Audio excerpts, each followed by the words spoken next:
Mahabubabad general hospital బతికి ఉన్న వ్యక్తిని మార్చురీలో పెట్టారంటూ వస్తున్న వార్తలు అవాస్తవమని హాస్పిటల్ సూపరింటెండెంట్ తెలిపారు. రోడ్డుపై వర్షంలో పడి ఉన్న బెగ్గర్ను మానవత్వంతో మార్చురీ సెక్యూరిటీ సిబ్బంది హాస్పిటల్లో చేర్పించారు. భారీ వర్షంలో రోడ్డుపై నడవలేని స్థితిలో ఉన్న వ్యక్తిని మార్చురీ సిబ్బంది దగ్గరలో ఉన్న బెంచ్ పైకి చేర్చి అక్కడి నుంచి వార్డుకు షిఫ్ట్ చేశారు. దాన్ని వక్రీకరించి కొంతమంది ప్రభుత్వం హాస్పిటల్పై బురద జల్లే కుట్ర చేస్తున్నారు. రాజకీయ కుట్రలో ప్రభుత్వ దవాఖానాలు బలి చేయొద్దని, పేద ప్రజల దేవాలయాలపై విషం చిమ్మవద్దని హాస్పిటల్ సూపరింటెండెంట్ విజ్ఞప్తి చేశారు.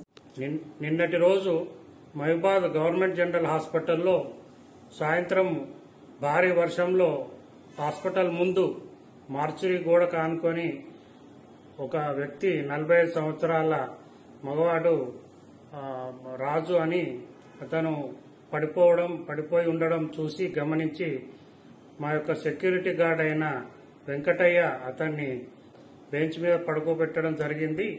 వెంటనే అతను సూపర్వైజర్ రాజన్నకు తెలియజేయడం జరిగింది. వారు ఆ పేషెంట్ను హాస్పిటల్లో అడ్మిట్ చేసి వెంటనే ట్రీట్మెంట్ డాక్టర్ గారి చేత ట్రీట్మెంట్ ఇప్పించడం జరిగింది. డాక్టర్ సిఎస్ఆర్ఎంఓ గారి ఆధ్వర్యం లోపల ట్రీట్మెంట్లో పేషెంట్ స్టేబుల్గా ఉన్నాడు. అతను ఇప్పుడు కోలుకొని పూర్తిగా మాట్లాడుతూ ఉన్నాడు. ఇతను జయ్యారం గ్రామం గూడూరు మండలం మహబూబాబాద్ జిల్లా వాస్తవ్యుడిగా తాను వృత్తి డ్రైవర్గా చేసేవాడినని, కుటుంబ సభ్యులు ఎవరు లేరని తెలియజేస్తున్నాడు. ప్రస్తుతానికి పేషెంట్ స్టేబుల్గా ఉన్నాడు.